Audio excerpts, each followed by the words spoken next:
Hey guys, this is Toolbox Talk number 9. I was pussied out the other day, didn't want to break the ratchet straps just because I didn't want shit flying around the shop. I hadn't done it.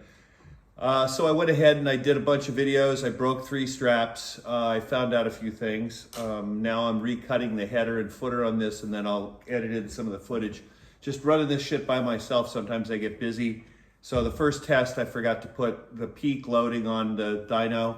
So we know it broke somewhere over 6250 because I had stepped away when it was over 5, and I'm sure it was over 6250, which was the last number I saw when it exploded, and that was moments later. The second one went fairly high. I'll put in the data later. I'll tell you at the wrap up on this, and the third one went even higher. But we learned a couple things. One, I had a leash on the buckles, which is good because they went flying. And in fact, they fucked a tech leash up at one point. I had it lark's footed on there, and it chewed up the tech. So that was that. The good news is that all of them broke well above their listed. Now, all these ratchet straps that I'm testing, 6 in total, it's a great way to shorten them, are generic 7-year-old. They're the ones in stock of the hundreds I use.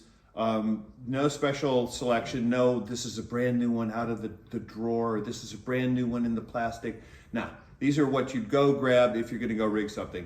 They've been exposed to UV, they've been dirty, they've been washed, they've been used. They're not frayed, the stitching's not broken, the buckles function well. They're a very usable product. Most of them are ranging 7 years old because I buy them on shows in bulk, and some of them date back then, just happened to be the lot I grabbed on the top. So anyway, they're all breaking quite nicely. But something I did notice was in our dyno tests, they're breaking high enough where the 20mm pins are seeing too much load. So every time I bend or break one of these things, I'm sacrificing a pin. So after the first 2, I got a little burned out with that. And now I've gone to the big shackle in the dyno and left out. I have my dyno set so I have 12mm pins, 20mm pins, and then I can go to a 40mm, and the head has a 40mm pin on it. So it can pull anything on the big end. But I can change so that, carabiners and small stiff have 12mm pins, which is what they test beaners with. I tried to keep it within the formats of testing and things that go on. The noises you hear in the background are the shop dog just drinking some water after eating his treats. Anyway, so I'm gonna break 3 more today with the shackle, and I won't forget to put them on peak load. And then I'll recut the end of it after I break the 3 with the data. Needless to say, I was pleasantly surprised, and they are more than well strong enough, and they do go boom when they go, just so you'll know. All right, so I'll post these videos and then do a quick wrap up.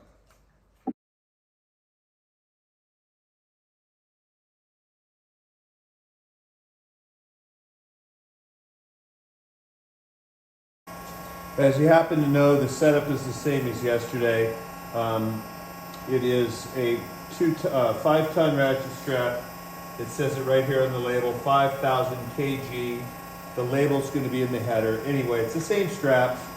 We took to 6250. I put a leash on the handle so it can only explode so far away.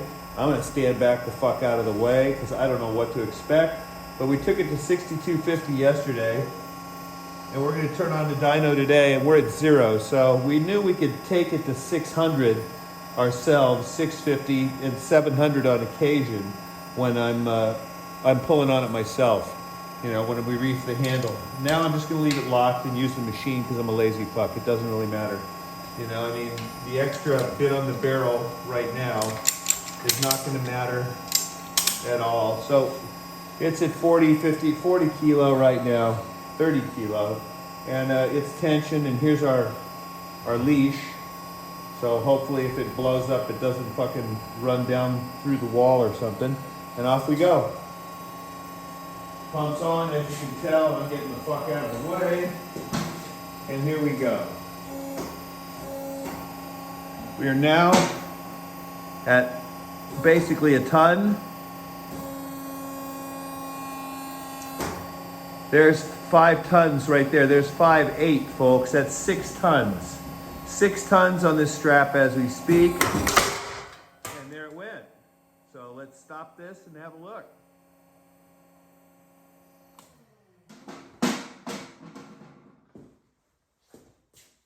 Well, what we know is the strap is what broke this time.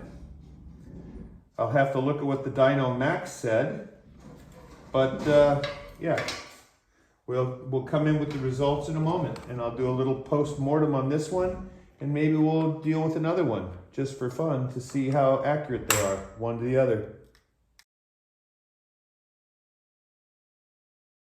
Okay, folks, so you see the dyno reading, 7,795, which was the last strap break. So this is what happened to the 20 millimeter pin on that strap break. This is the pin, so I need to put a new pin in there, but that's a 20 millimeter solid steel pin, and when that strap broke, that's the damage it did. So we'll have to cut that one out because I don't think it'll unthread, but that's what happened when it broke. So we're gonna go for strap number 3 with a new pin in a moment, and I'm gonna put it on slow-mo because I fucked the slow-mo up last time. So that was the peak on that one, and this is what happened to the pin.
This time around, we maxed at 6,925 when it broke, so 7. This one had a little grease on the strap. You can see how this one broke on this end. Yeah, this one's shredded. I heard it going a little earlier, and you can see it's partially where the dirty, greasy spot was on this side. So we're starting at 280 kilo. I've been able to hand reef these up as high as 700, but there's no point. I just got attention at that because I can get a full barrel. I have over 4 wraps on the barrel, which means that it'll be able to stretch in the barrel, which is what happens. And we'll watch it, see what it comes to on peak. There with the camera work. I'm gonna step out of the way. And here we go.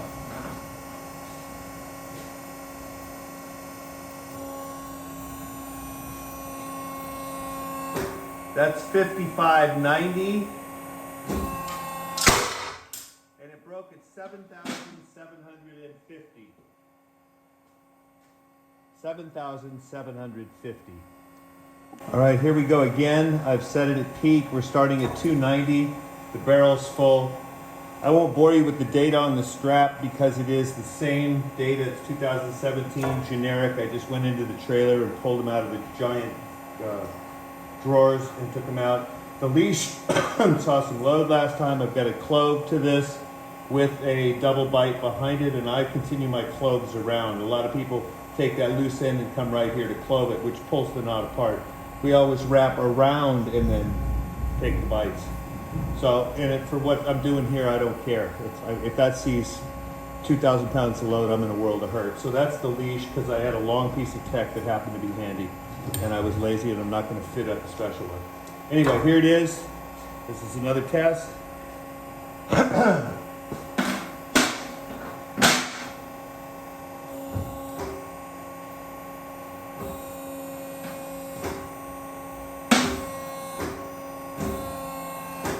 That's 6 tons right there. 6,185. 6,185.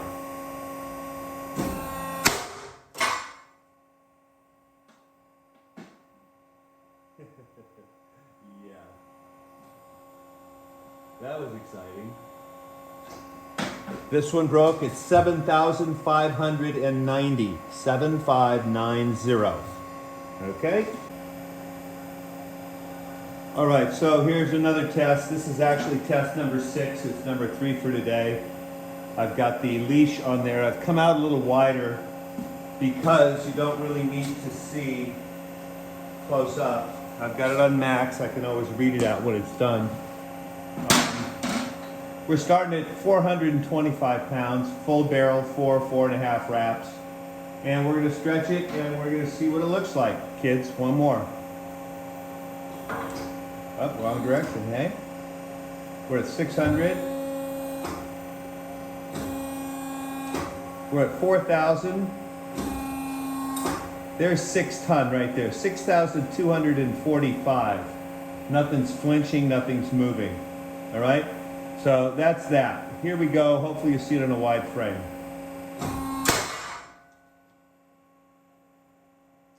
And that broke at 7,045. 7,045. 7045. Hey, so we're back with a wrap-up of breaking ratchet straps. So in total, we broke 6 straps due to my technical fuck-ups. The first strap we know was over 6250 because the day before I pulled it to that, and then I went to that, stepped back with the leash, and then was on the button, so I know it exceeded 6250. By how much, I don't know.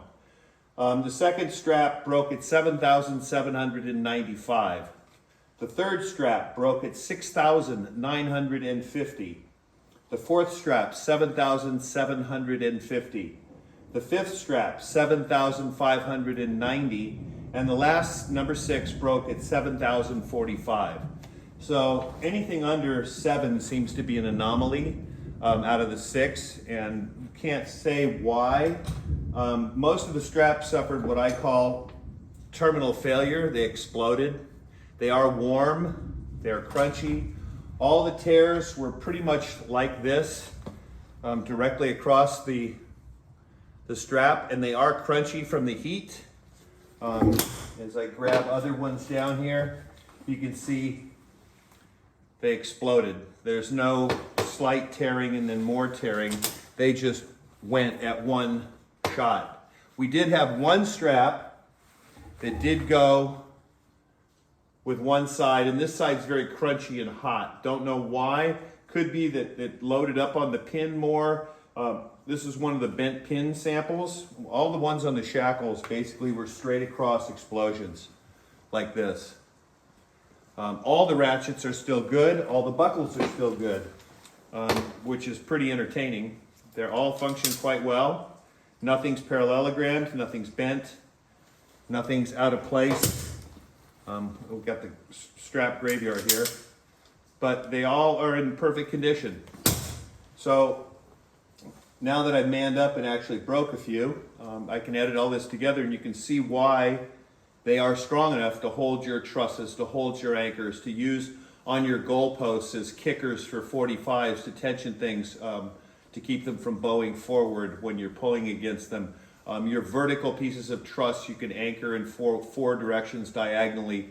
All of those show that they're rated at 5,000. So take them at the rating because you know that you are going to be safe at that. And we're showing that random UV used 7-year-old ratchet straps, all with the exception of one that was 50 kilos under, were over 7,000. So 6,950 was the exception of these. So that's basically 1,000 kilos over its rating.